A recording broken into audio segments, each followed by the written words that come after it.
Right then, here you are. Welcome to another Seized Gearbox video. And in this video, well, let me explain a little bit. For about the last 20 years that I've lived in North Wales, I've driven up and down the A41 when going to visit some family. And every year for about that 20 years, I've looked at the sign that stands exactly here and stands there all year proclaiming that there will be a Malpas Yesteryear rally the first weekend in September. And every year I'd say to myself, I'll go to that one day. For about 20 years. But, dear viewer, today is the day. And here I am at the Yesteryear Rally. So I'm going to show you around. I'm going to show you some of the cars. I'm going to try and show you some of the steam. And I'm going to try and show you maybe just a little bit what this show is about. Because I've been here for a couple of hours now. And I have to admit, it's a fantastic show. And I wish I hadn't waited 20 years to come. Come on, let's go and have a look round. So we'll start with some of the more vintage offerings here. So this is a really lovely Austin 6. This Austin 6, I think a lot of its history there in the windscreen as well, with all its old tax discs proudly displayed. But really a beautiful thing. I love that. So cars like this, sort of running boards and what have you, is fantastic. And you move next to that, you've got a really fantastic example of a Rolls Royce, complete with Flying Lady. And then a lovely Riley RME. A wonderful car, interesting bonnet as well. Any ideas? It is in fact a very beautiful Vauxhall.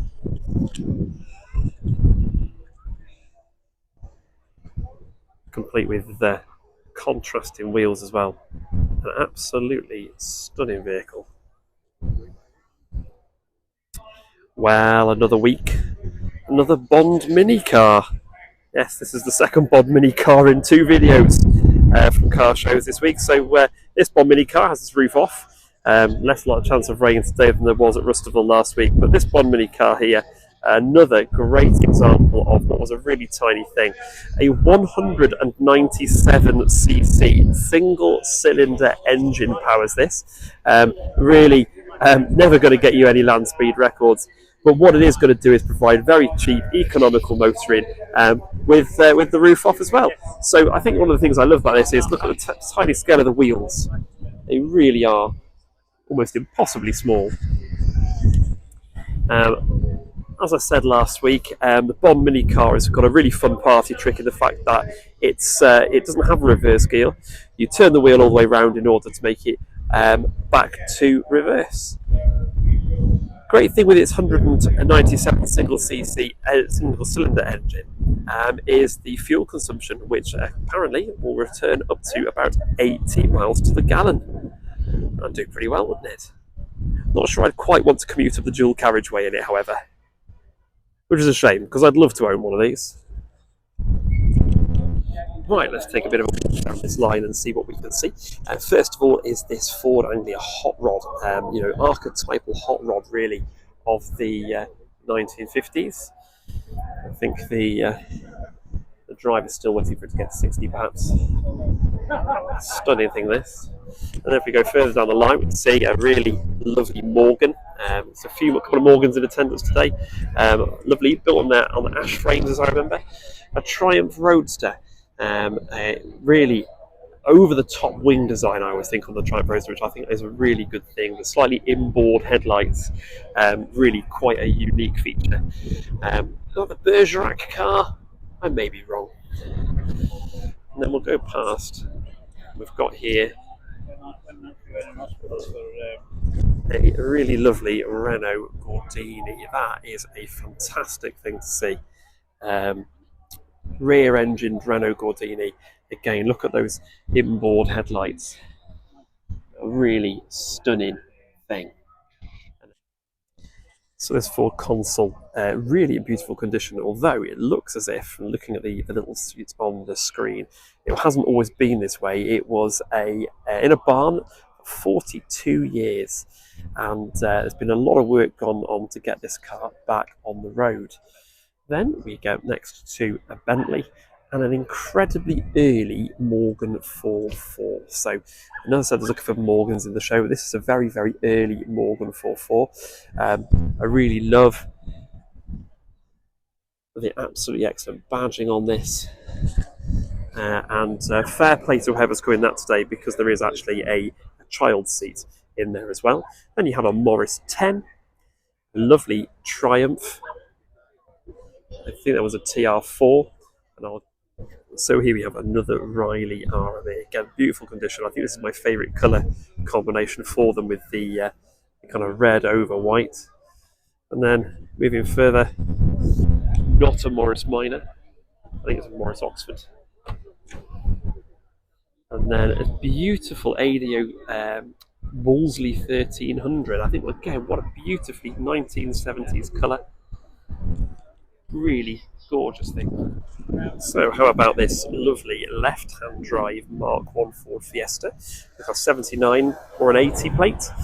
Really nice to see something like that. It looks like it originally came from Spain. And then moving on, a Bentley, a nice Rover P5, and then we find a Volvo P1800. Okay, so an absolutely superbly curvaceous Volvo that's, of course, made very famous by the Saint. And then we're talking homebrew, and we're talking rare and interesting. Well, this is a Dutton Sierra. So the Dutton Sierra was a kit car, and Dutton did find themselves in a bit of difficulty over this, because of course they'd named it Sierra, like the Ford Sierra, but I believe in the end they came to an agreement. The Dutton Sierra,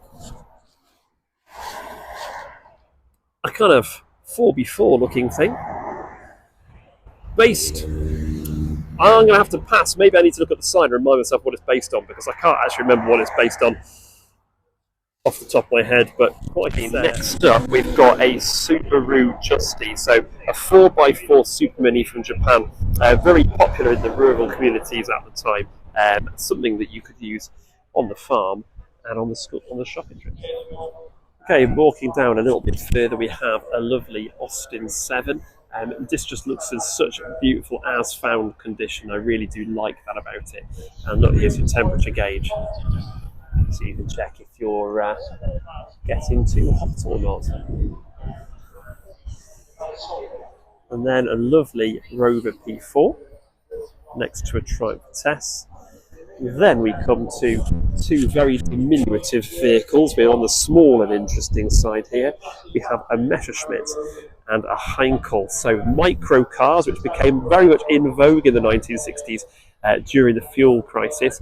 This Messerschmitt, built by the same people that built the planes, of course, was one of them, and the Heinkel, or the Isetta, BMW Isetta, was another of those micro cars. And I think one of the things that really stands them out is those vibrant colours, and the way that they are literally just kind of two-person transport. Again, like the Bond mini car, really tiny wheels down here, and such a small kind of seating area inside also. But you know, it's one of those sorts of things that you're really glad to see today at a show like this, because you're never going to see, or very rarely going to see, one of these on the road. So it really is absolutely a joy to see them. Similarly can be said of things like these 1930s cars here. Really, really stunning, beautiful examples. Come back over this way, an Austin A30 and a Dolomite, Triumph TR6, and a lovely MG YT, a 4-seat roadster that there, look. A fantastic thing, fold back canvas roof up, and you've got your 4 seaters in comfort, but lovely to see that. And a TR7 fixed head coupe. So the original Triumph TR7s, when they came out in the mid-1970s, were all fixed head coupes, which was seen at the time as a little bit of an oversight, because what they were looking for, of course, all the previous TRs had been roadsters. So the fixed head coupe TR7 came out, and was not exactly a sales success until they put the roadster version in a few years later. And then, of course, it was also just a 2-litre to start. The V8 engine that it really probably should have had came much later, but a nice thing to see here. That wonderfully Triumph feeling, and then a very, very chromy American car with a pretend crow under the bonnet. I actually couldn't tell you what that is. That tells you something. And then a really lovely, that's a midget, and a lovely Vauxhall Viva. So real car for the transport of the people kind of thing. The Vauxhall Viva was Vauxhall's rival to the Cortina. And, you know, depending whether you're a Vauxhall person or a Ford person, probably as to which one you would have preferred. But Vauxhall's Viva, really sort of simple three-box design, a sort of iconic car, really, the 1960s. And then we move on, a lovely Morris Traveller. I do like a Morris Traveller. I think I could see a Morris Minor in my future. And then this absolutely glorious mini pickup. So this mini pickup has lived quite a life. It's been through a very, very full restoration. I have come across this mini pickup a fair few times before. In fact, I remember seeing it when it had just been finished. But a really kind of excellent restoration job. And very, very local to this area, apparently, as well. Because it does come from Bridge North Garage, and here we are in Malpas. That's really not a million miles at all from Bridge North. Absolutely outstanding condition, this as well.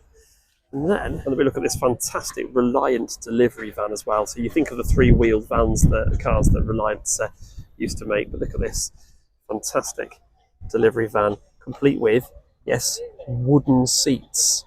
And you wouldn't get that past muster today, would you? A fantastic thing to see. So going down this line, we have a Triumph TR3, an MGB GT, and a Hummer Super Snipe. Say two-tone cars. I think that's something where it's really at, isn't it? A lovely Hummer Super Snipe here, a fantastic MG, lovely four-seat convertible there, and a Spitfire. It's like obviously it's one of the latest Spitfires, probably a Spitfire 1500.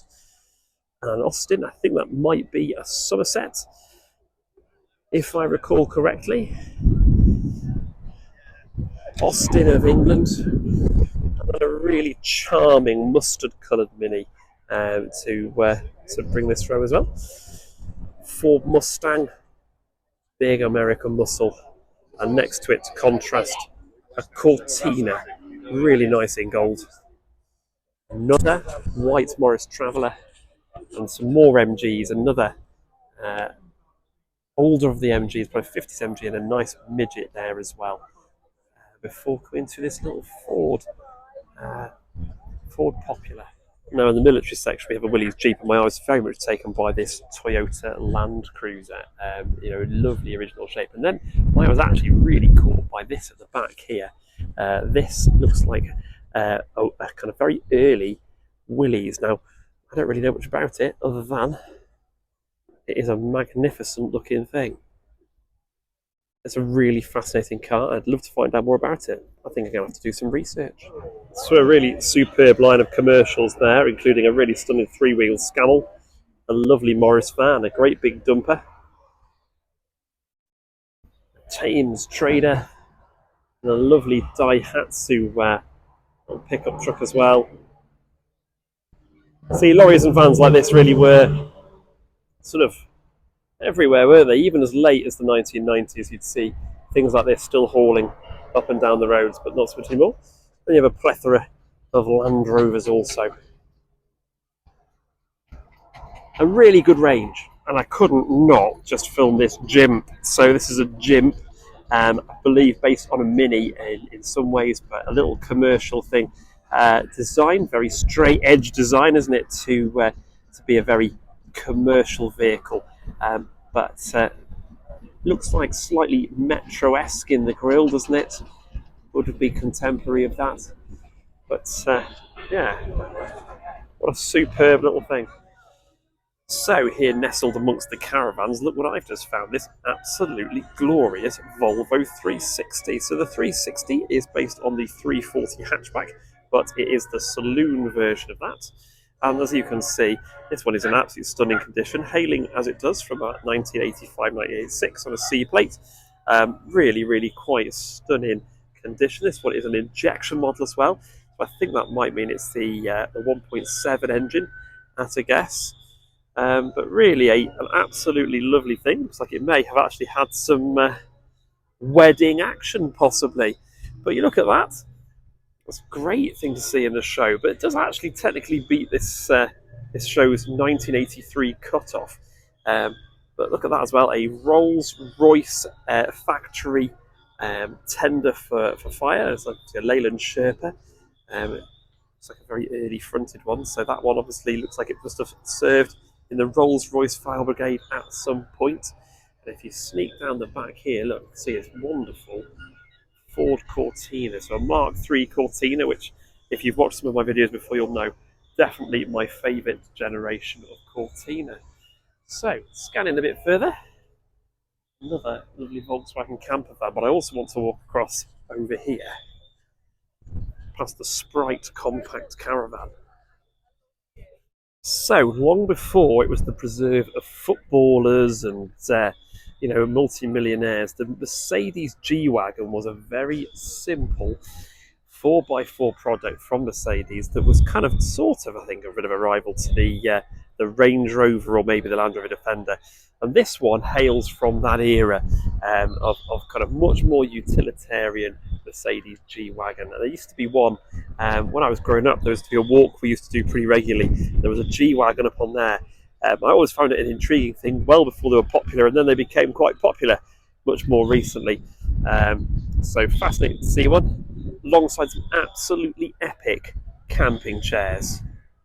Oh, those things are amazing.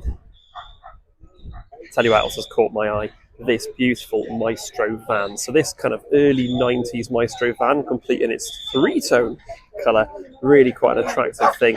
Maestro vans are used for things like BT vans, etc. back in the day, and this one it looks intriguing. I'm sure it's got a bit of a history to it with those four colours, in fact, that you can see across the Maestro. But the Maestro van was constructed really quite late, all the way into, I think, about the year 1999-2000, before they stopped making the Maestro van. The actual Maestro itself, constructed under licence in different parts of the country, different parts of the world, sorry, much well beyond its demise for construction here in Britain. Now, the Rover P5 really is one of those cars that is iconic. So used as very ministerial vehicles back in the day, and really just a car that aged so gracefully, especially the P5B Coupe version. But this one is actually a little bit more special than you might realise, because it's an estate. Now, I'm not sure I've ever seen an estate version of a P5. I know they weren't production, so I'm wondering if it was a prototype or something. But this, that has got to be one of one, I reckon. If we have a little look around the back, because it really is an exceptionally designed thing. An absolutely lovely design. Really beautifully smooth round the back. They've kind of blended the rear in really nicely. It looks quite a bit longer than a standard P5 as well. But this one has got the V8, the 3.5 litre V8 in it. I think they should have made that. That is a glorious thing. Right then, dear viewer, don't ever say I don't do my research. I've just gone and had a little look at some information and had a quick look at what the owner has. They put out a lovely little book with the complete build of this car, because this car, would you believe, is a self-build. Now, if there's something slightly familiar about that rear roof line, which I didn't think there was, there's a reason for that, because it is actually based off the back of a Mercedes W124 estate, and that's where that rear roof line comes from. So the back sort of back quarter, of the 124 estate has been grafted onto the back of the Rover P5 to make this incredibly wonderful home build. So you can see the boot lid, which does look, if you look at the seam around the edge, does look a little bit more modern as what's being grafted on there. But what a great idea. And as I said, I think that's something they should possibly have built. Hugely approved. The owner says it's something they'd wanted to do for many, many years. And when they got to retire, they got to do it. Makes me think, what interesting things am I going to do when I retire? I can't imagine myself grafting Mercedes backs onto Rovers. But maybe I'll be wrong. What a great project, though, and I absolutely admire the craftsmanship and the hard work that's gone into it. So the Malpas show is so much more than just a car show, of course. There is some fantastic steam And being the 50th anniversary of the event this year, which it is, there have been a lot of steam has turned out, and there are apparently around 50 steam engines in attendance, including this really magnificent and really quite huge engine here. That is, you know, an incredibly impressive thing to see, isn't it? And also, because we've heard it earlier, it has a very loud whistle to it as well. So it's coupled up to this other one, and I think that's because there's going to be a bit of a tug of war or some track racing later in the ring. It looks superb. This one, Scrumpy, I think I saw earlier as well. It also hooked up to this one.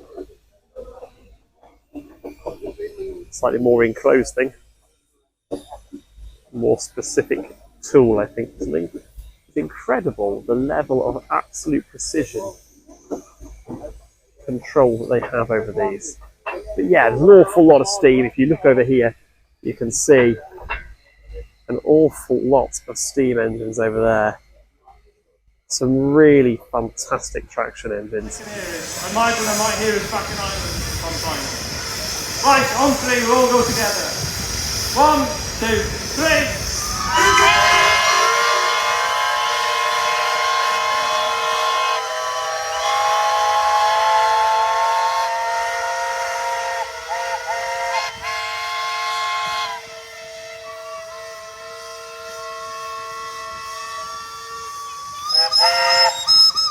Thank you all very much, ladies and gentlemen, engine owners, crew.